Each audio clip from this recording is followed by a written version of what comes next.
Good afternoon, and wassalam alaikum. I am Drusilla Knudsen. I'm a member of this church, and I have been a friend of Ofcom's for about 32 years. We met when we were 10. And we are here to celebrate the life and love of Bernie J. O'Donnell, Jr. So I wanted to just give a little bit of ground rules to help. Phones off. And after the service, there will be a reception down in Baker Hall, and it's straight down that long hallway, and there will be leaders directing you. So the family invites everyone to come and participate. There's also a room for prayer, and there are, since sundown is 6:25 today, if anyone wishes to take anything home, then see us about that. So I'd like to welcome Father Patrick Highland, and he will welcome you more spiritually. Thank you.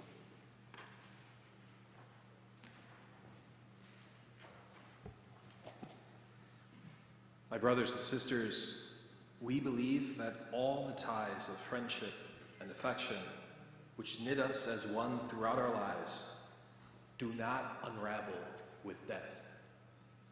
Confident that God always remembers the good we have done and forgives our sins, let us pray, asking God to gather Bernie to himself.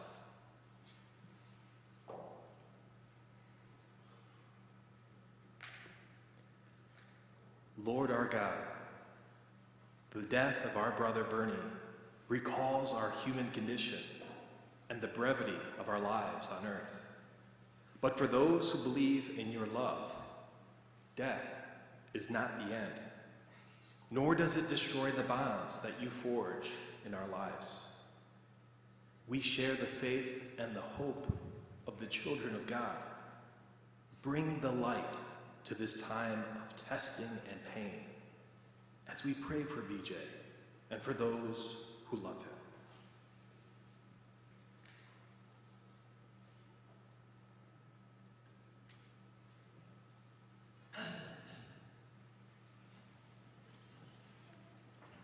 Next, we'll have Ian Johnson, who is Shadi's husband, BJ's or Bernie's brother-in-law, do a reading.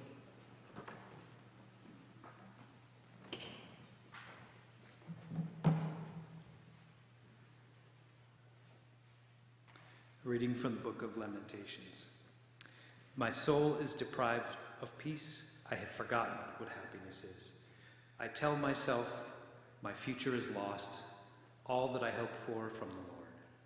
The thought of my homeless poverty is wormwood and gall.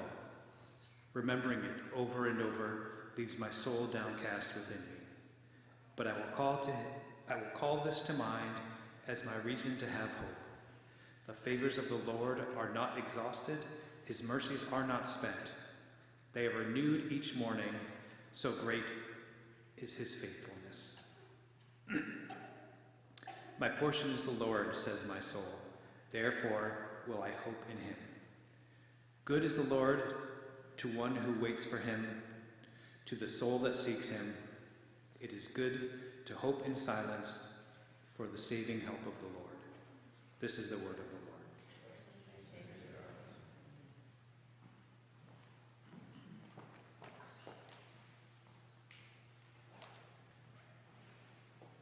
I'm convinced that you do not take classes or courses in college or graduate school, but that you take professors. It seems to me that BJ or Bernie or Professor O'Donnell made that easy to see. As more than one current junior put it, they didn't take his class so much to learn about the subject, as much to learn from him. Thank you, Amanda and Parisa, for explicitly mentioning that. How else can you explain students traveling from Florida, friends, colleagues, and family, traveling from New York, New Jersey, Massachusetts, California, Washington, D.C., Texas, and South Carolina? In case you didn't know, Bernie shared his birthday with his mother. The truth is, he shared a whole lot more than that with her, such as his love of education, of teaching, and of knowledge over material possessions.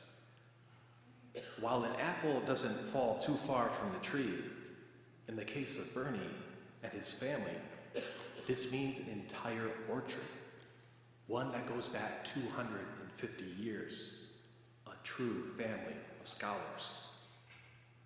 While Bernie may have taught law and literature at the University of Florida, he simply taught his passion. He once called his mother excited to share that he had found the love of his life, law and literature.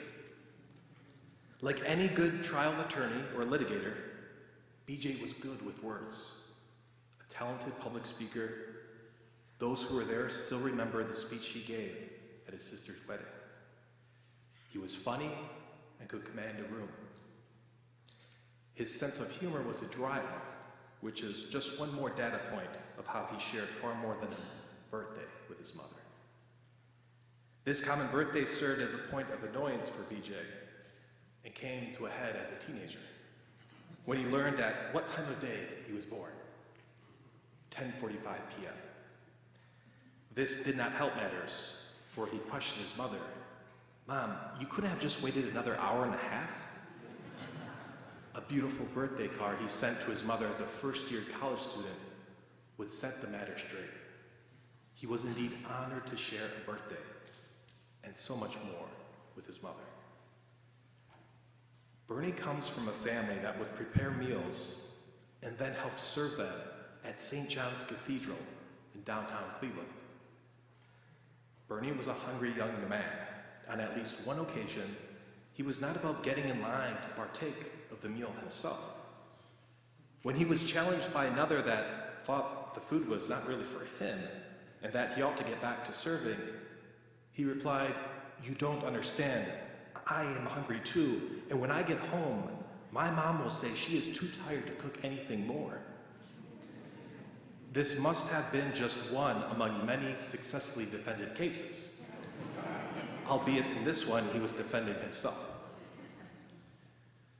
If life is about helping others, if life is not all about me, but about we, it seems even if he has left this life early, Bernie still has left quite an example for us to follow. The 1987 St. Ignatius High School yearbook lists tutoring as one of the activities Bernie was involved with during his time as a high school student. It seems even as a student himself, his desire was to help others learn too.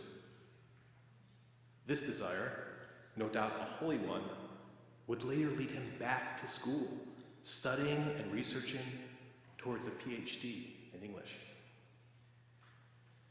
BJ has left early not because he has not accomplished much, but because he clearly has still so much to give. He still has so much to give, and one way we can facilitate that is by sharing memories of him, of his example, of how he has inspired and will continue to inspire. All the complex feelings that you must be feeling right now are important, because those are the raw material of the grace that God is imparting on you. Bernie is reaching out to you right now through your emotions. At this moment, God is reaching out to us. God is touching our hearts as we remember all the ways Bernie touched us, all that he meant to us. God is imparting grace upon us. St. Ignatius believed that the Creator wants to deal directly with his creation, which is you. Allow that to happen by allowing tears to fall, should they come, but also allowing laughter to burst out at memories had, and perhaps most important, by loving each other at any opportunity we get.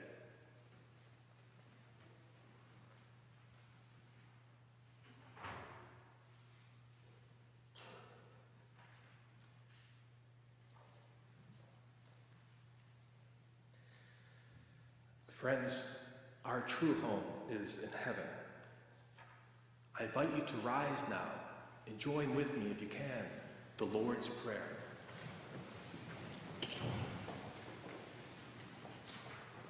Our Father, who art in heaven, hallowed be thy name. Thy kingdom come, thy will be done, on earth as it is in heaven. Give us this day our daily bread. Forgive us our trespasses, as we forgive those who trespass against us. And lead us not into temptation, but deliver us. Lord God, you are attentive to the voice of our pleading. Let us find, through your help, comfort in our sadness, certainty in our doubt, and courage to live through this hour. Blessed are those who have died in the Lord. Let them rest from their labors, for their good deeds go with them. Eternal rest grant unto him, O Lord, and let perpetual light shine upon him. May he rest in peace.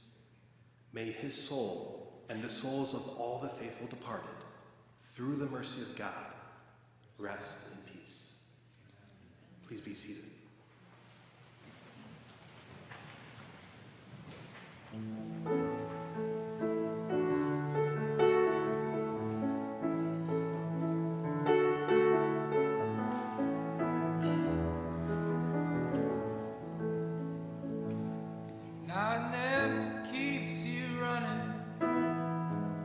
Never seems to die.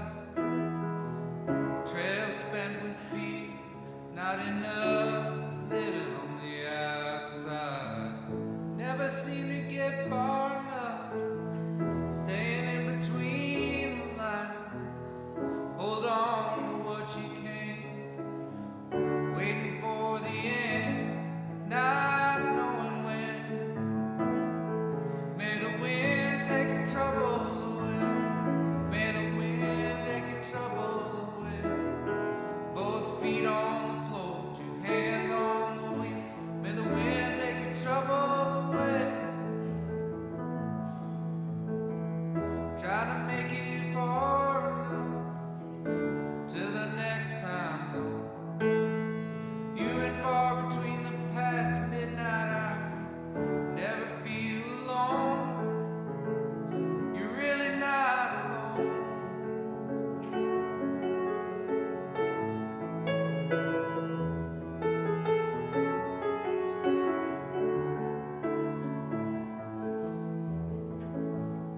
Switching it over to AM, searching for a truer sound. Can't recall the letters, steel guitar, settle down. Catching an all-night station, somewhere in Louisiana. Sounds like 1963, but for now, it sounds like heaven. May the wind take your troubles away. May the wind take your troubles away. Both feet on the floor, two hands on the wheel. May the wind take your troubles away. May the wind take your troubles away. May the wind take your troubles away. Both feet on the floor, two hands on the wheel. May the wind take your troubles away.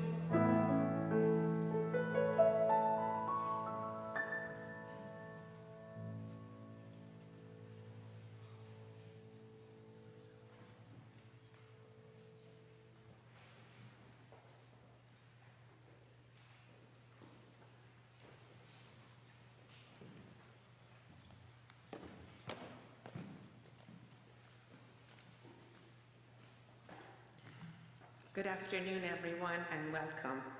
My name is Shamis Panahi, and I have the honor of being BJ's first cousin. Our mothers were sisters, and we had the privilege of sharing loving grandparents together. Our grandfather was an Arabic scholar and educator, and our mothers followed in his footsteps, embracing the importance of education. This dedication to learning has been a cornerstone of our family for generations, and it is no surprise that BJ, too, was deeply passionate about education. He was an extraordinary educator and a profound philosopher. BJ possessed a unique analytic ability akin to a high-powered microscope, constantly zooming in to explore, analyze, dissect every facet of life with a joyful curiosity. He was never one to accept things as face value or to merely observe the world as it was presented to him. Instead, he approached existence with the infection energy of a philosopher who had just discovered coffee, always probing, questioning, interrogating reality with the belief that the universe conspired to strengthen humanity. To BJ, living a meaningful life was not about merely going through the motions or coasting along the bicycle of tradition. He passionately believed that truly in life, one must question everything, peel back layers of assumptions, challenge long-held beliefs, and when necessary, deconstruct ideas to reassemble them into something entirely new and more meaningful. For him, the pursuit of truth was not just an intellectual endeavor, it was a moral imperative. BJ's worldview can be distilled into three grand pillars of existence: the true, the beautiful, and the good. It's manifested in the realms of science, art, and ethics. This philosophy was an ambitious one and a profound one, guiding his thoughts, his decisions, and interaction with the world. Moreover, BJ contemplated the nature of life and existence, recognizing that they inherently lack an opposite by their very essence and are destined to be infinite. This idea resonates with the Islamic theological concept known as the unity of being, the belief that while creation may appear diverse, there is fundamentally one true existence. And so we gather here today to honor our dear BJ. While he no longer may be with us in body, I believe wholeheartedly he would agree with these words from Rumi, the great poet of spiritual transformation. I'm going to share it with you in Farsi and then give you the translation. This is from my aunt. از جمادی مردم و نامی شدم و از نما مردم به حیوان برزدم مردم از حیوانی و آدم شدم پس چه ترسم که ز مردن کم شدم حمله دیگر بمیرم از بشر تا برارم از ملائک پر و سر و از ملک هم بایدم جستن ز جو گلشه‌ای حالک الهلا و التها بار دیگر چون ملک پران شوم آنچه آن در و نهایم آمد آن شوم پس عدم گردم عدم چو ارمون گویم لا اله ارجحون. The English version says, once I was a mere mineral, but I died as a mineral and became a plant. I died as a plant and rose to the realm of animals. Then I died as an animal and behold, I became a human. So why should I fear death when each step only makes me more? I shall die once more, leaving this human state to enter angelhood and onward to the divine. BJ's spirit, wisdom, relentless pursuit of the truth will continue to inspire all of us. Thank you.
That was just luscious. Next, we'll have a series of remembrances, starting with University of Florida students, then friends and family. And you'll see in the order of service they're listed. In addition to Wesley Monty and Carlos Alemany, we have Drew Meltzer. So, gentlemen, please come on up. Well, one at a time.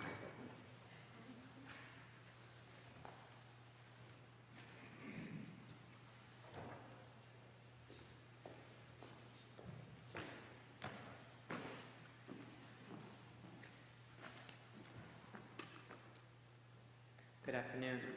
My name is Wesley Monty. I'm a senior at the University of Florida graduating this semester with a major in English and on the pre-law track. And I was, and always will be, a student and mentee of Professor O'Donnell. I remember my first day of class with him. It was a Friday at the very end of syllabus week. I had missed the first 2 days of class because it was drop-ad week and I hadn't been enrolled in the class yet. So I was waiting for someone to drop it. I finally had my opportunity. Fortunately, I got in, but I was nervous and scared on the day because apparently I had missed a lot. And I went up to him after class, introduced myself, explained the situation, and asked for any materials that I missed. And I received a short, "Nice to meet you, ask your classmates for notes." From this short, dry response as our first interaction, our relationship came a long way. During this class, I had started to develop an appreciation for Professor O'Donnell and his teaching style. He had a very direct and what some people thought harsh leadership style. However, I and many other students appreciated this because, do you know what it showed? It showed that he truly cared. He cared about his students more than any professor that I've ever had. All he wanted was for us to succeed. Professor O'Donnell was an influential person at the University of Florida due to his creation of specialized pre-law classes. His most beloved class by myself and many of the students was law and literature. In this class, we analyzed legal issues in Old English literature and then wrote case briefs on them and then eventually got to argue them in court. This was a phenomenal class and definitely my favorite class ever. Professor O'Donnell transformed from a high school English teacher to a practicing attorney to doing what he did most, teaching students about the law. He pushed us and expected us to deliver our best work. He looked for students to try, to put in effort, and to give it their all to learn. I respected Professor O'Donnell immensely because he truly cared about his students' success. He wasn't there just for a paycheck. He was driven by seeing his students excel by pushing us to be our best. Professor O'Donnell's passion for teaching was truly inspiring. He made me feel heard and respected for being a dedicated student. He honored when people put in effort and respected them for it. Not many people teach this way, unfortunately, and it was incredibly refreshing. This is when, in a way, Professor O'Donnell became my mentor. We had conversations about many things. One day I even asked him later down the line to interview him for one of my other classes, and ultimately, that interview is why I'm here today. During this interview, we bonded over many things: food, places we've been, making it feel less like an interview and more like a conversation with a friend. He was calm, appreciative, humble, and eager to share his experiences. He answered my questions with honesty and insight, leaving me with a valuable lesson that I will carry with me. One of these lessons is that every minute matters, and that we should always control our situation. He taught us with tough love, preparing us for law school and real life. One conversation, we were talking about how some students love to submit late work, and this is what his advice to me was in quotes for late work. You can never submit a document late to a judge, so you shouldn't do it to me either. He exuded humility, humor, and high expectations, the perfect combination for a professor. In fact, the last time I saw him, just 2 weeks ago, he congratulated me on being selected for an editor for the Florida Pre-Law Review Board and awarded on the Dean's List. Professor O'Donnell was more than just a professor to me and many of the students. He was a mentor and a friend. He stood against the status quo of education and injustice in the law, teaching the law as it was meant to be taught. His absence leaves us in an undeniable void, but his impact on his students and his university will never fade. Professor O'Donnell believed in us before we even believed in ourselves. His passion for teaching and his love for the law lives in each one of us who had the privilege of sitting in his classroom. I wish I could thank him one more time for the lessons, the laughter, and the guidance that he shaped that I will truly never be able to repay. To Mrs. O'Donnell, thank you for bringing a wonderful son into this world, and even though he left us way too early, he provided many lifetimes of fulfillment to others. It's not about how much time you have here on earth, but about what you do with that makes it count. He was adored by many, a feat not easily achieved, especially on a college campus. Students created a memorial even to show his dedication at his favorite table at the library in his honor. That's the man he was. So with every February 23rd, I get to celebrate two things: my father's birthday and the life of Professor O'Donnell, two men who have both severely impacted preparing me for the future. I'm sure the gates of heaven opened a little wider for Professor O'Donnell. He is currently eating all the portillos he wants, and one day he'll be rejoined to continue our conversations. But I leave you today, and I would be remiss if I didn't honor Professor O'Donnell with these last two words. Go Gators.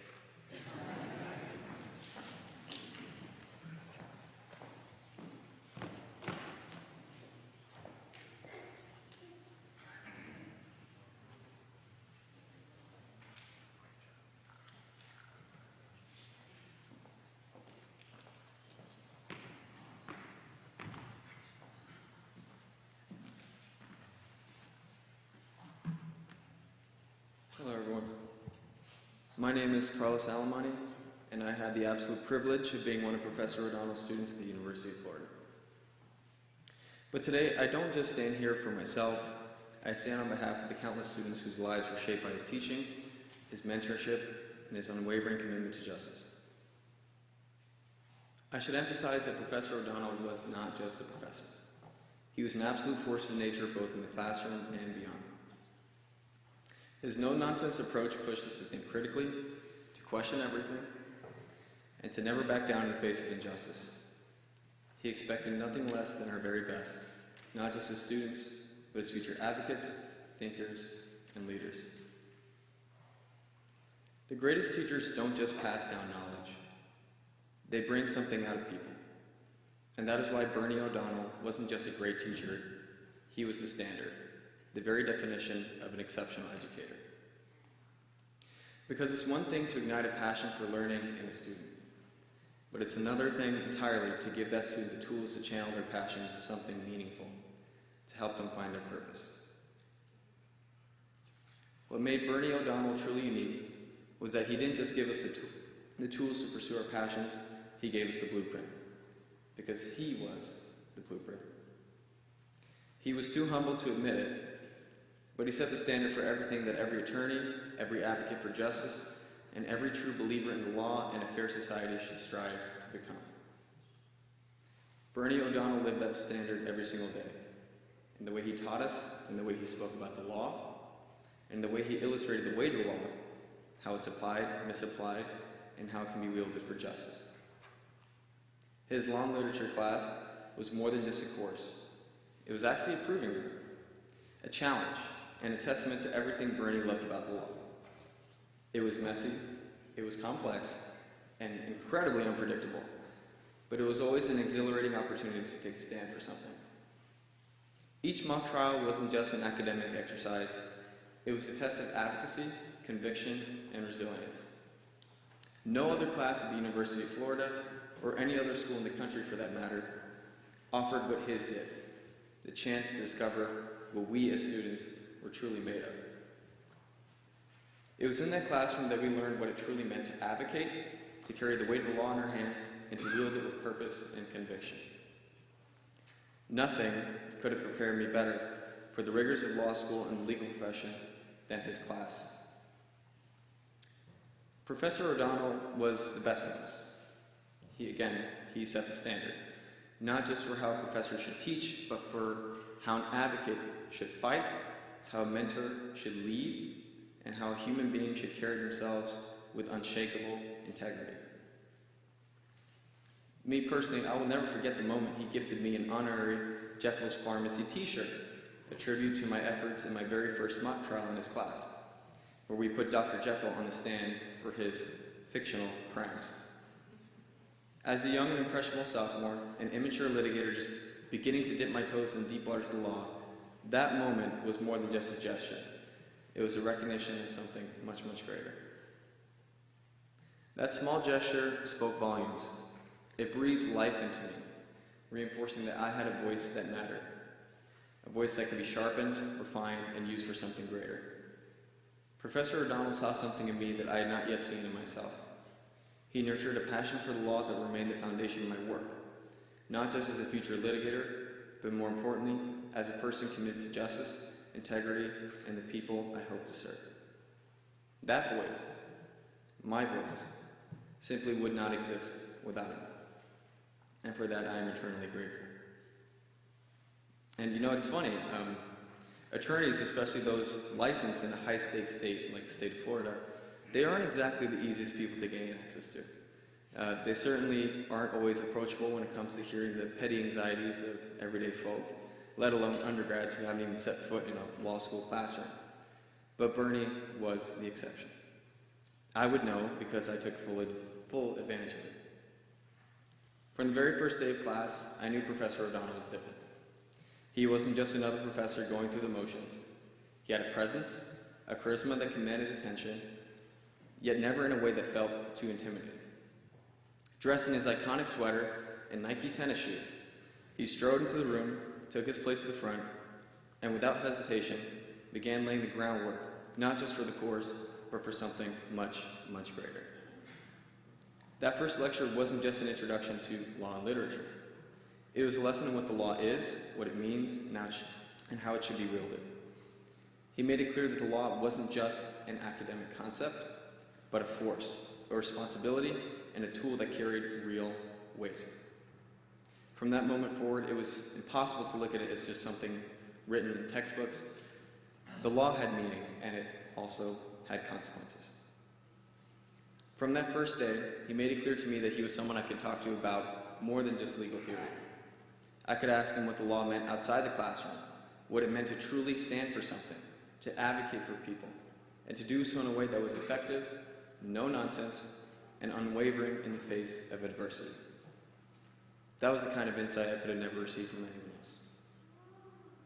As a distinguished member of the Florida Bar, Bernie dedicated his career to fighting for consumers harmed by powerful corporations and victims of medical negligence and malpractice. But his advocacy extended far beyond the courtroom. He stood for what was right, even when it meant challenging powerful institutions, including the University of Florida itself.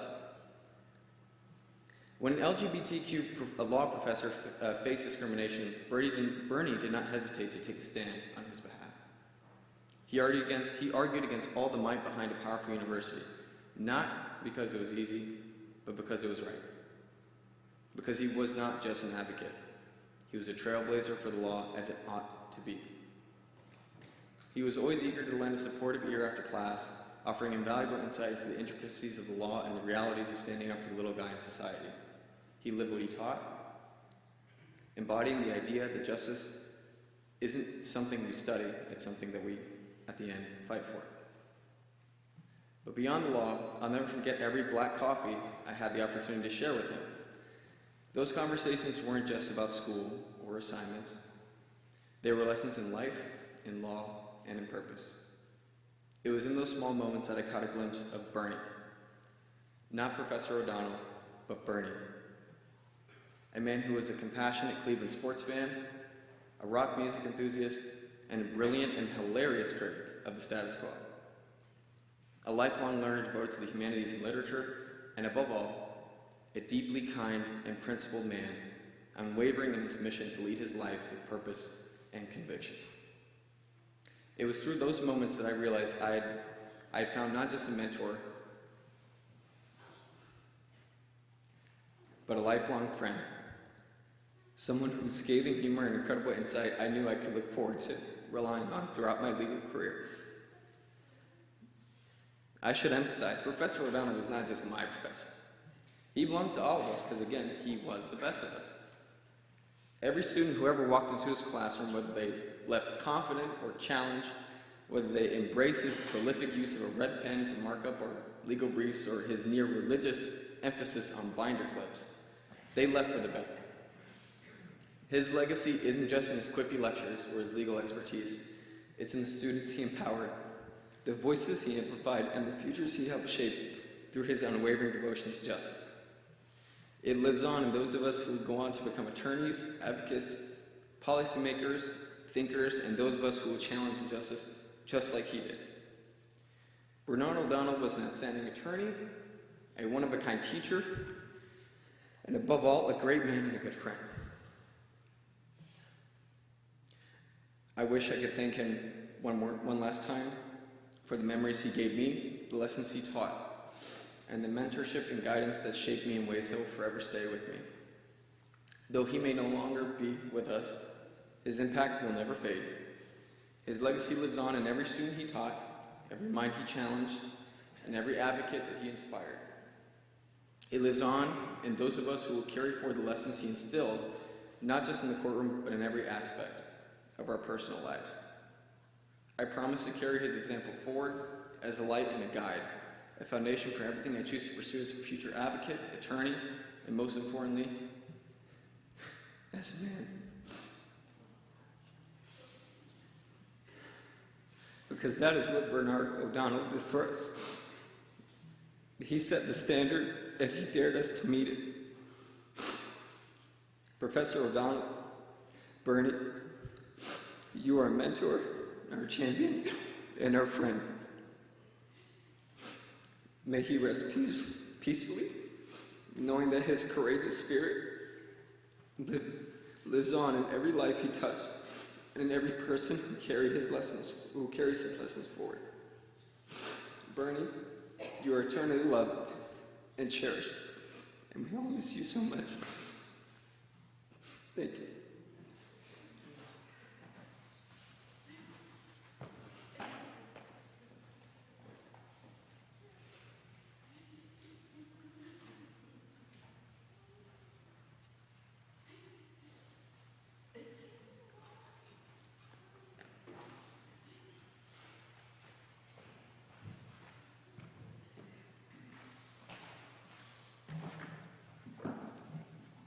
Good afternoon. My name is Drew Meltzer. I'm a University of Florida student studying history with a specialization in legal history. And I'm a former student of Professor O'Donnell's. I feel forced to say former because I wasn't taking his class this semester, only because a fourth time in a row felt excessive. It's funny. When I told Professor O'Donnell this the last time I had a conversation with him at the beginning of last December, which I thought would be very uncontroversial, he very much disagreed and said that I definitely could take the class again this semester and a semester after that. But it didn't really work out that way, unfortunately. Professor O'Donnell meant a lot to me. If he didn't, I probably wouldn't be here. But as much as I wish I could say otherwise now, as much as I wish I could have had the chance to say otherwise at some point in the future, I didn't know him that well. I obviously could have known him better. For example, it was only earlier today that I learned he had earned a degree in English literature from the University of Florida, which makes sense. It helps explain what I thought was an entirely inscrutable, reoccurring fixation on Nordic playwrights in his classes. In any case, I'd like to think that we were close, that he liked me. I'd like to think that we had a particularly special relationship, the type of relationship that yields a truly fantastic letter of recommendation. I honestly didn't write anything as jokes, but the response of the University of Florida's campus to Professor O'Donnell's passing over this last week, if anything, has shown me that this can't possibly be true. The group of students that organized a memorial at one of the campus libraries at the table that he spent hours every week working and holding office hours open to any student who might happen to drop by. A little note that I added here. Something that was not present at this memorial when I first saw it this last Monday, but was present on Thursday, yesterday, was a post-it note that someone had written asking people to not move the chair that was at the table. That's the chair he always sat at, and it was always in that one place. The group of students affiliated with the Florida Undergraduate Law Review, who published a collection of personal statements, all of them testaments to Professor O'Donnell. It's obviously them who deserve to be saying something here today, and I'm pleased that I can share one short statement out of dozens from someone who unfortunately couldn't be here today, a current and repeat student of Professor O'Donnell's, like anyone who takes one of his courses the first time and isn't crazy, Berger. Professor O'Donnell was genuinely one of the most impactful professors I've ever had in my life. Although I had only taken his class briefly, I can say that he motivated people in his class like no other. He wanted his students to succeed and truly cared about preparing us for law school and our future jobs as attorneys. I remember one of my classmates visited the U of Law library, and one of their librarians was confused because of the amount of intensive research that undergraduate students did at the law library, commenting that it was to the extent of what actual law students do. He cared not only about us, but also about preparing us for law school and life as attorneys in the future. Although his class required hours and hours of research, I can say it taught me the importance of proactively doing work. Professor O'Donnell cared about his students and wanted to give us the best chances to succeed in the future. He was one of the most caring professors who cared not only about doing his job, but also that we understood the importance of the work we were doing and learned from it.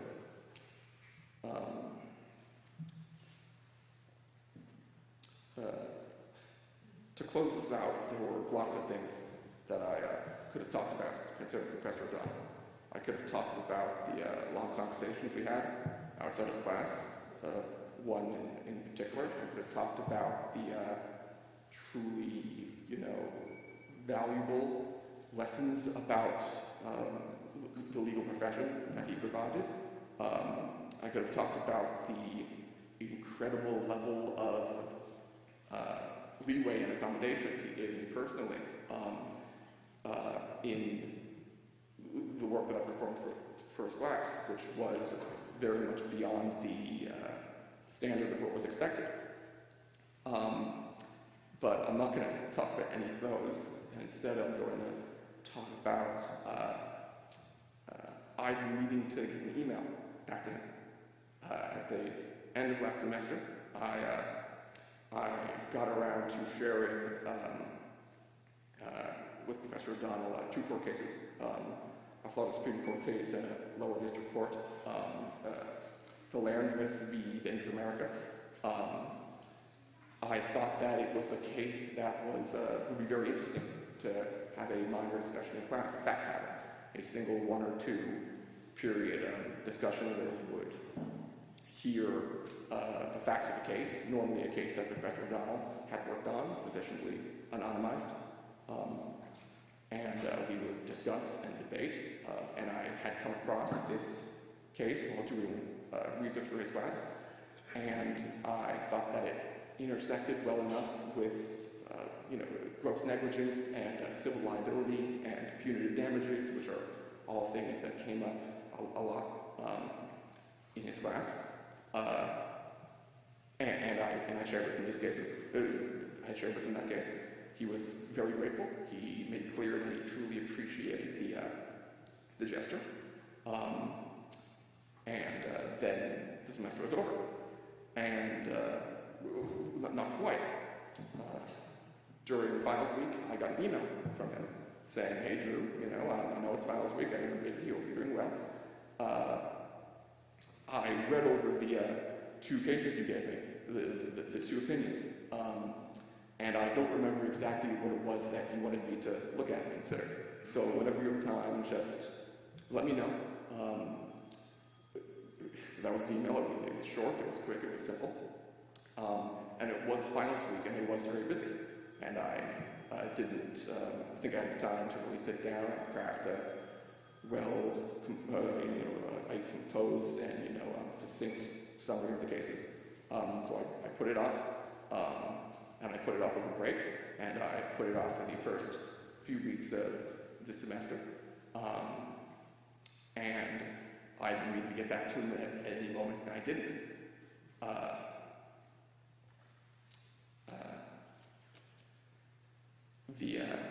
Fortunately, that was not the last interaction I had with him, a one-sided and unfulfilled interaction. I ran into him on campus, which I feel incredibly lucky to have. I was biking back from class. He, I believe, based on the time, was walking back from his. We were moving in different directions. He didn't see me, and I saw him. I very comically decided to take my hand off the right handlebar and hold it up for a good, 20 seconds, just in case he happened to glance up. He was having a conversation with a student, which he often did while walking to and from class.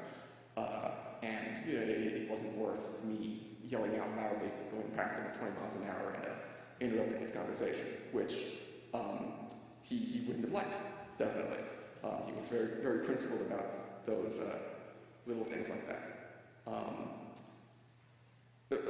Long story short, he did see me. I feel very, very glad that happened. Thank you.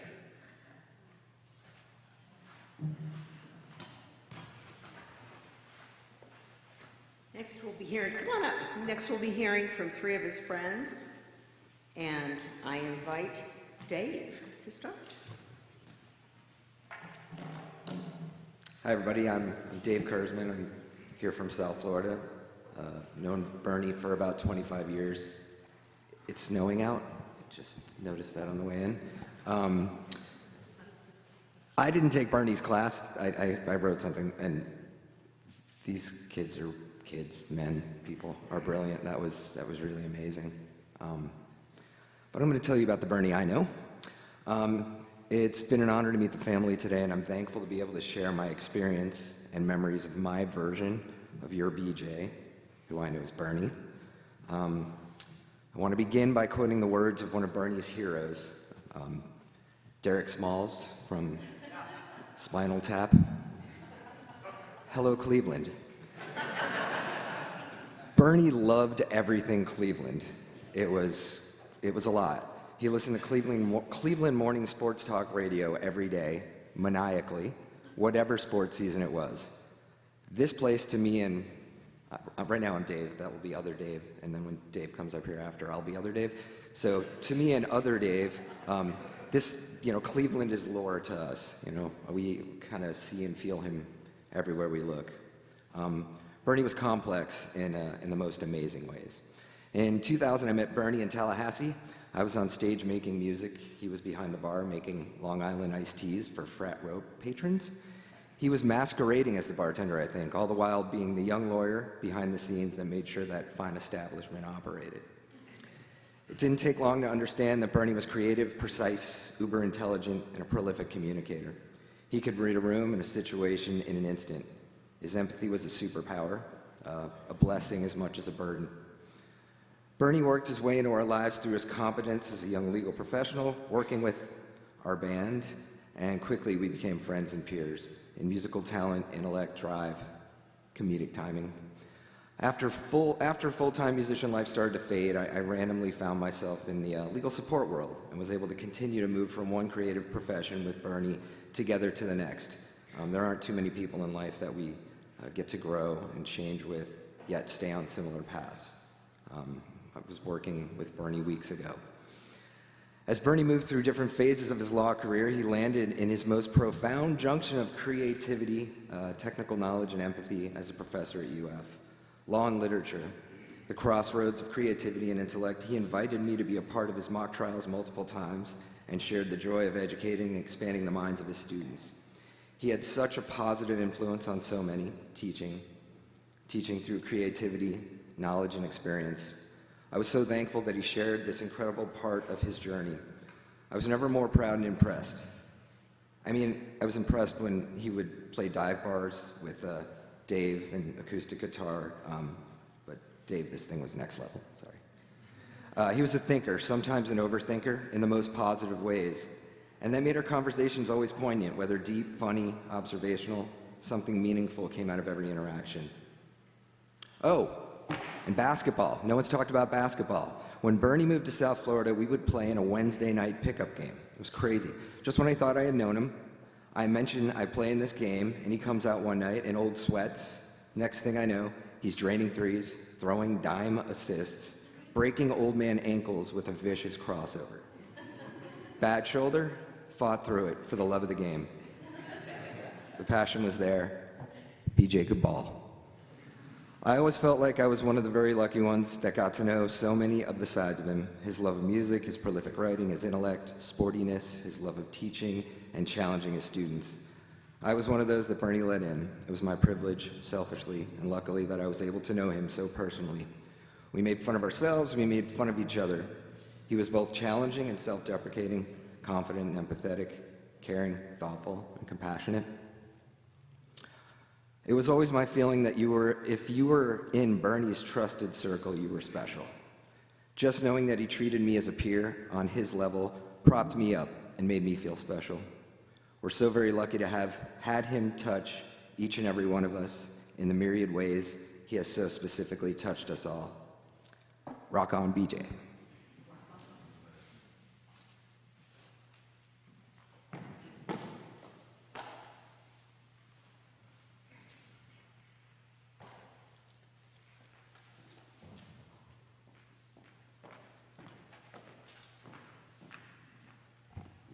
Hello. My name is Dave Moore. I've been friends with Bernie, BJ, for about 25 years. I have 4 pages here, so this is going to be long and painful. And if Bernie were here, he would nudge me in the side and say, "That's what she said."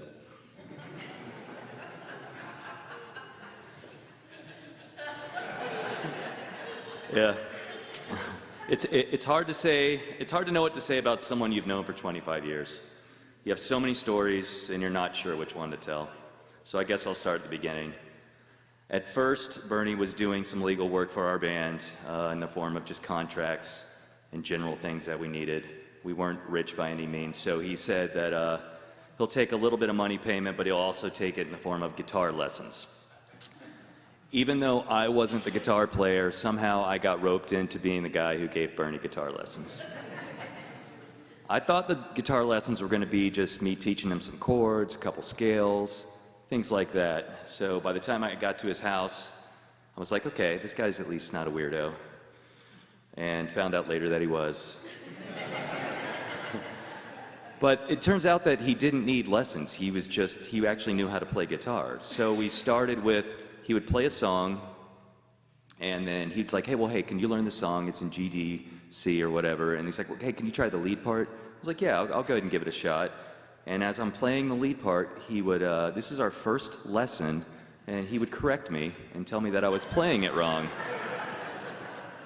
So our first guitar lesson, the instructor, he was telling him how to do it. So that was what started a weird and rewarding 25-year unique friendship with my friend Bernie. At first, I was there playing with him out of obligation for the legal services, but there was something very unique about this guy. He would choose great songs to play that I'd never heard of. We would talk about music and bands in general, and we started to understand each other's sense of humor to where it was less about guitar lessons and more about hanging out. But Bernie had other plans. It became apparent pretty quickly that he was looking for someone to play music with and not just learn music from. Bernie, because of his inherent ambition, started booking us for open mics and other places in town, a lot of times, again, for trade for legal services. And my initial thoughts were, this is not what I signed up for. This is... I thought we were doing lessons, but his enthusiasm was just so infectious. I don't think I knew it at the time, but playing out locally with him really improved my own musical knowledge and musicianship. He was the main singer, but he encouraged me to sing various verses and harmonies, and I genuinely have him to thank for having the courage to sing in public.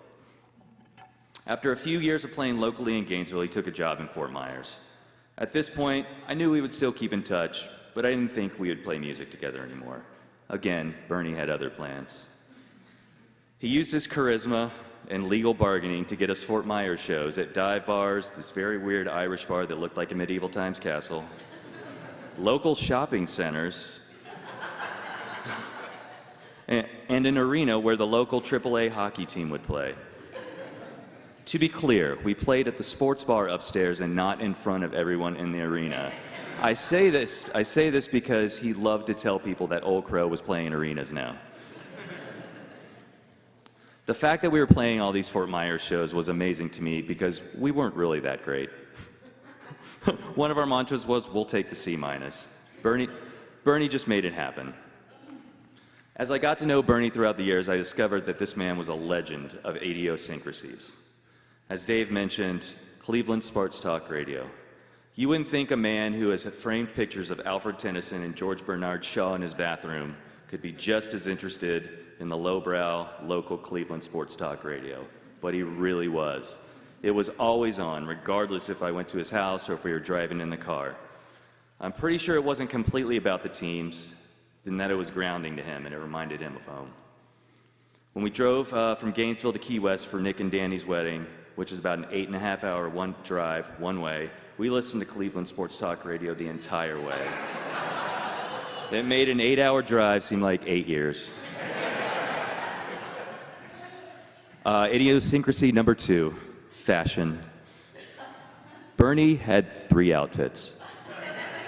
He had a professional attorney attire of the suit and tie, right there. The attire that I knew him by was jeans, casual band shirt, usually with a long sleeve white t-shirt underneath. And then he had his classroom attire, which was a nice button-up shirt, his Nikes, like his student mentioned, and a sweater vest. I used to make fun of him all the time for how often he wore a sweater vest. And in typical Bernie fashion, he would just lean in and wear them more. The man could rock a sweater vest. I did just recently find out that Shadi was the guilty culprit who got him started on these sweater vests. And he had 20 sweater vests. And this man, it was 20, and this man lived in Florida. The man knew what he liked. Idiosyncrasy 3, his posters.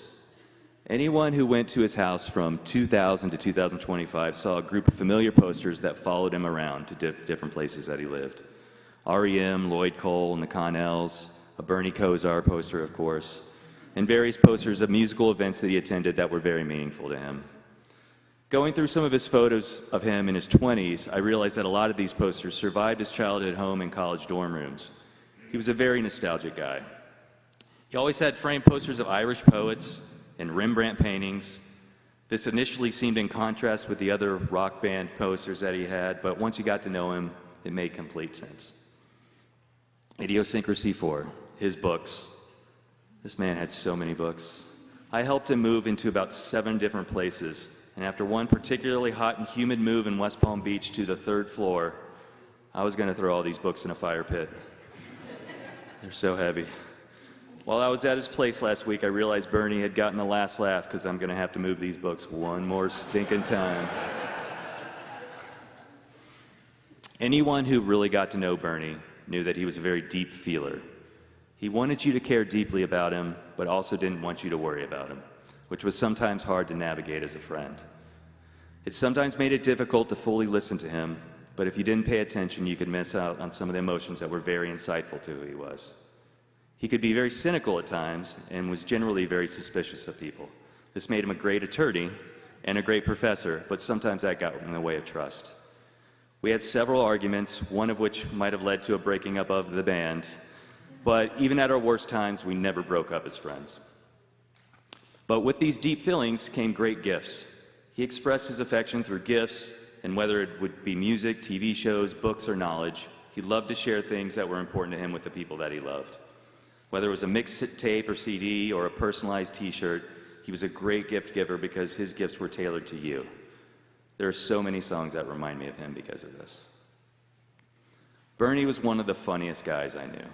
I can honestly say I've had some of the deepest laughs in my entire life with this man. He was witty, and he was wittier than you, and you both knew it. The man was the king of the inside joke, and he would tell a joke in a way that would always make you laugh, even if you didn't like the joke. He was just so enthusiastic about the delivery. He would drive the joke into the ground until it became funny to you. Genuinely funny. If it was funny to him, you got there eventually. And you realized that he was right the whole time. That was funny. The best was when you threw one of his jokes back at him in a well-timed manner and you received the huge payoff of a signature Bernie deep laugh. His humor was fantastic because of his natural enthusiasm for things, and that brought him joy. His excitement became your excitement. Little things would make him happy. Bernie was a huge fan of the first 4 seasons of the original Law and Order and was particularly fond of the original District Attorney Ben Stone. This semester, there was a student in his class named Ben Stone, and he talked about how great this was almost every time I saw him. Sometimes it was tough to convey to Bernie how much people really liked him. I had some friends who would say to me, "Bernie's kind of a weird dude, isn't he?" But those same people would be like, "Hey, make sure you invite the Bern man to the party." He was a very loyal friend. In 2008, when my mom passed away, he drove 2.5 hours to go to my mom's funeral without even asking me to come. And this was very meaningful to me. In the last year or so, I visited him most every week, and he was in high spirits 92% of the time that I saw him. Although that's a low A in Bernie's class, that's a solid A+ in Bernie's life. I found myself starting to text him no less than 30 times this week. Not personally about his passing or missing him, but just about sports, politics, music, mutual friends fighting on Facebook, whatever. It was just such a natural instinct and reflex to just, oh, I gotta text Bernie this. Oh, I gotta text Bernie that. I'm gonna miss laughing with him. That was the best part. I can still hear his voice in my head, whether it was a booming hey-o or all the other phrases that he had. I hope this never goes away. The last thing he said to me was a compliment. Although Bernie was notorious for using big words, perhaps it's the simple words that best sum him up. There was nobody like him. He was a great man. I'm very thankful to have had him in my life, and I will miss him dearly.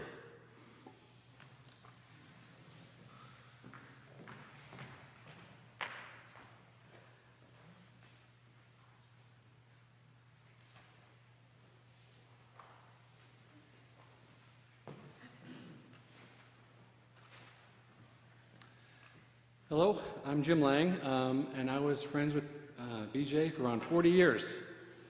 And I know you've heard him referred to both as BJ and Bernie multiple times throughout this service. When I knew him, he was BJ. Throughout high school, college, he was always BJ.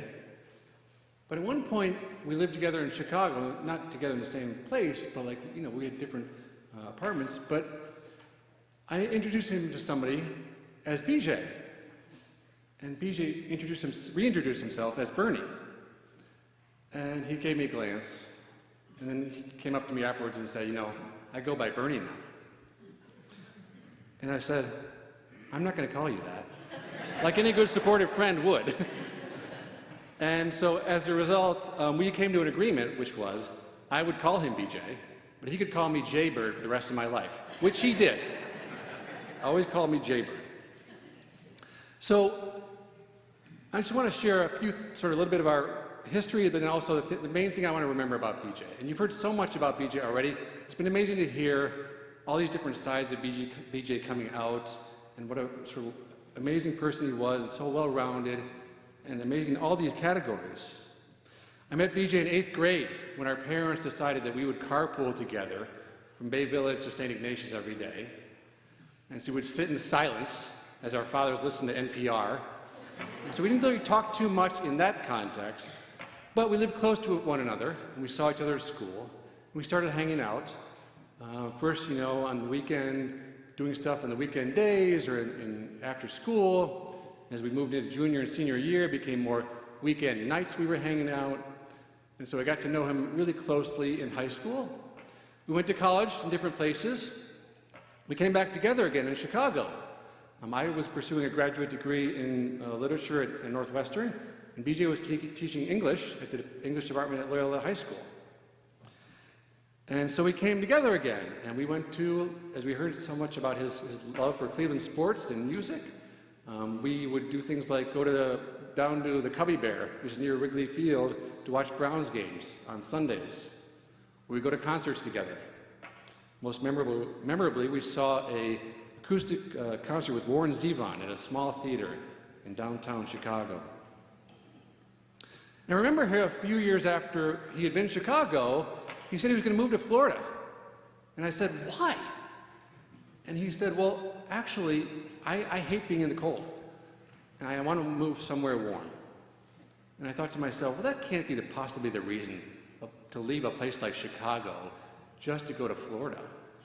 And it turns out that was actually quite true. He hated being in the cold. He spent the rest of his life in Florida. And so I also know him as wearing these two T-shirts, like a short sleeve over a long sleeve T-shirt and this sweater vest. So he liked to be warm. So after he moved to Florida, we had mostly had sort of a correspondence relationship with text, email, and even letters. And when I look at those texts, I see in all those correspondence, I see the sort of, they were focused on a small number of things. Cleveland sports, obviously, music, books and literature, and movies. When I looked at the last 3 text exchanges we had, they were about a band that we both liked, about the Guardians, their prospects for this year, and an author that we both liked, who had sort of, fallen out of BJ's favor. He had opinions, as we all have heard so far.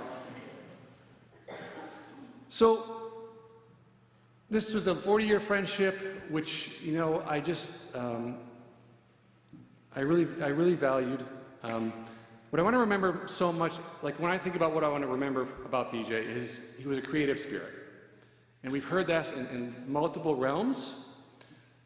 We've heard the musical career he had in Florida, but it started here in Cleveland in a band called The Hype, which he played in high school, and one of his bandmates is here, actually, from that time period. Here's Mike. And I remember The Hype playing in basements in Cleveland, and even at St. Ignatius. I think they had a show at St. Ignatius, up on stage. And sort of as we've already heard a little bit, he was not the most polished singer in the world, but he threw himself into it. And he was enthusiastic, and he embraced that role of being a creative spirit. And he was a creative spirit in his life, too, as we've heard. He didn't follow a standard pathway. First becoming a teacher, then going to graduate school to get a PhD, then becoming a lawyer, and finding ways to put all those things together. He was one of the few people I knew that didn't have Facebook, actually. And for a long time, he didn't have a TV in his house. So he followed his own spirit, and that's something I really admired about him. But I think his real creative spirit came out in education. We've heard a lot already about the law and literature class, but I first saw him teaching in Loyola. He asked me to come observe his class because we were both learning to teach together at the same time. He was teaching at Loyola, I was teaching as a graduate student at Northwestern. He invited me to do his class. And he was teaching The Great Gatsby to sophomore students. It's hard to get 15-year-old students excited about The Great Gatsby, right? But BJ was able to do it. And I learned a lot from him. The way he listened to the students, the way he got them active and engaged in the text. But he invited me again to observe him in the law and literature class, 20 years later. And part of my job is actually to sort of study and write about great teachers in higher education. And I have to tell you that this is one of the most creative courses I've ever seen in higher education, is the way he put these two things together, law and literature, putting characters from great novels on trial. And having his students, you could see the passion that they developed about that work because BJ inspired that kind of passion in the ways we've already heard so far from his students.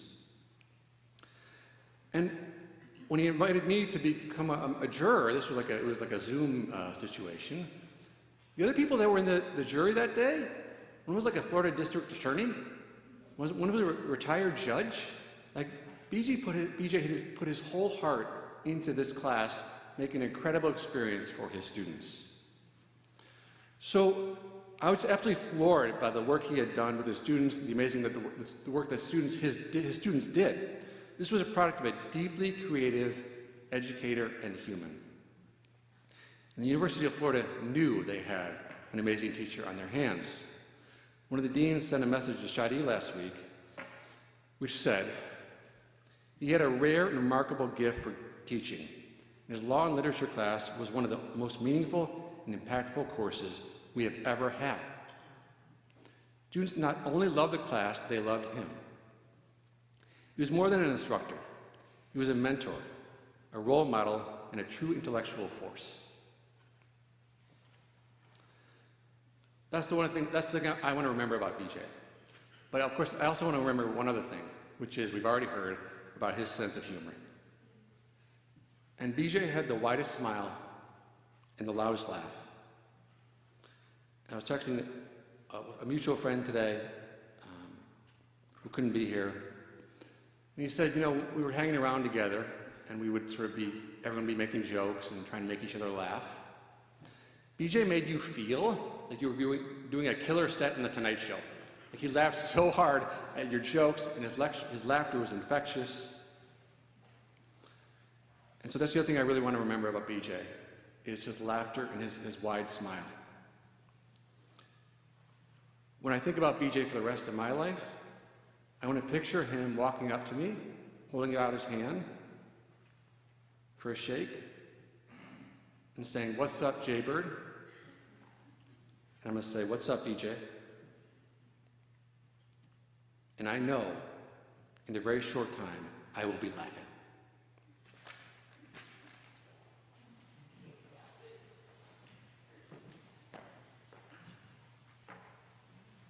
So there are only a few people who have known BJ their entire lives. And they are his sister and one of his nephews, and they'll be speaking next, after some negotiation is concluded.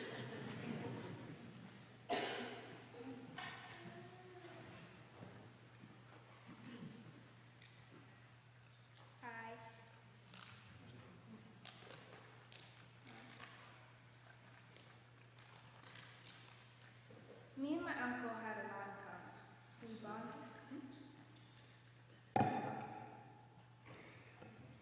We bonded over lots of things, from him telling me about his cases and me being the judge, to his genuine love and interest in everything that I would talk about. When we went to Florida to go to Universal Studios, we thought that it would be a good idea to go visit him as a surprise. But unfortunately, when we went to Universal, we all got COVID. We went to his house anyway, and we were all wearing masks, and I was wearing a hat, and we decided to surprise him, so we went up, and I knocked on the door. I told him I had a delivery for him. He didn't really realize it was us, and then I took my hat off and my mask, and he was really surprised. And then my mom told him that we had COVID. He didn't care. He let us inside, and after a lot of talking, I forget what my parents had to do, but we stayed with him for a little bit. And he asked, "What do you want to do?" And we decided to watch The Simpsons with him. And I didn't notice a TV in his house, so we stacked these milk crates up and put it on his computer. And then after we finished an episode, he's like, "What do you guys want to do now?" And like I said, his love and interest would let us do anything, so we decided to go to the park and play basketball. And that was some of the best moments I've had with him. He took me and my little brother anywhere just so we could have fun. He also played basketball, like I mentioned, and let me tell you, he was good, as far as a Cavs fan goes. His basketball skill didn't stop there. He had an extremely immense knowledge of the game. We had a group chat, me, my little brother Liam, and him. Anytime I saw a message from him, my day would get better, regardless of if he was telling me what he had for lunch. All offering me advice about TV shows, music, telling me how much better his sports team that was than mine, or just making up trades for us to debate about. I really miss those notifications. I'm so lucky to share my middle name with such a spectacular person. Love you, Uncle Brandon.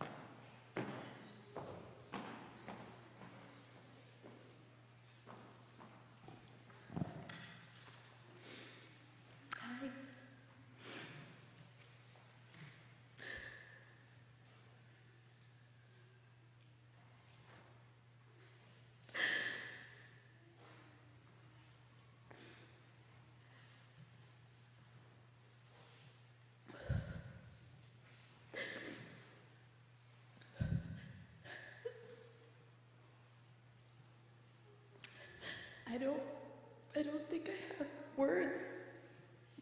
I tried to write some, and I couldn't. And I thought maybe today they would come, but they haven't. BJ loved words. I don't have any to say, but maybe he took them all with him.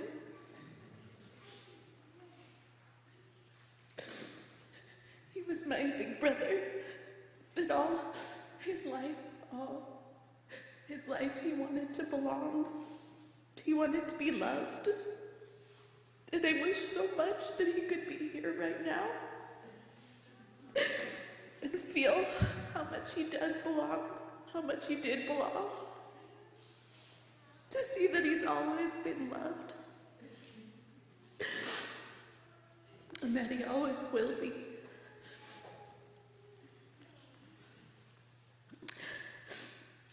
Thank you, everyone, for coming today. And thank you to all of you that have known BJ and loved him up close. And thank you to those that are coming to know him now and will love him from far away.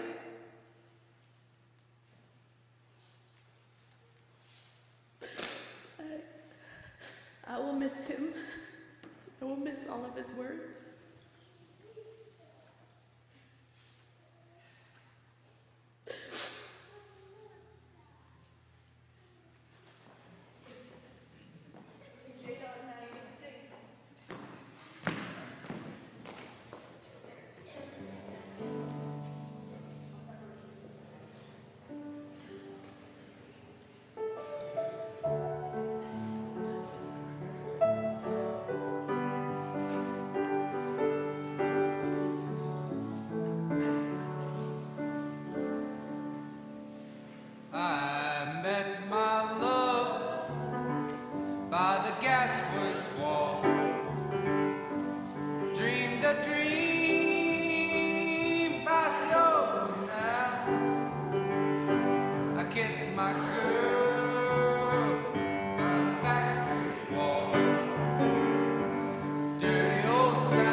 this concludes our service. There will not be a receiving line as such, but the family will be at the far end of Baker Hall, where we'll go to for reception as we adjourn, so that they'll be able to greet people individually, and you'll be able to sit down and meet them at your leisure. I'd just like to close by saying, as a Unitarian Universalist and member of this church since '94, I think there's truth. We think there's truth in all the symbols you see behind me, that there's truth in all of the world's religions, and it's just a matter of time and location and space and context. There's also another truth, I believe, and that is Jimmy Stewart and It's a Wonderful Life. Every time a bell rings, an angel gets his wings.